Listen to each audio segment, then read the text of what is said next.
Super దెబ్బ తల్లి.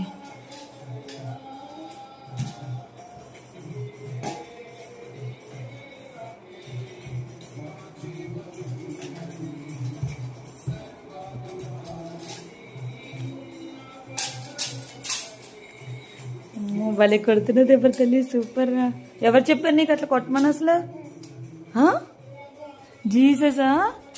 సడన్గా నేను ఈ పాట పెట్టాను అక్కడ గంజలు ఉంటే డస్క్లో నుంచి తీసుకొని కొడుతుంది. నాకు అసలు అర్థం అవ్వలేదు, షాక్ అయిపోయాను. నేను ఇంకా షాక్లోనే ఉన్నాను. చాలా హ్యాపీగా ఉంది, అందుకని వీడియో తీస్తున్నాను ఫ్రెండ్స్.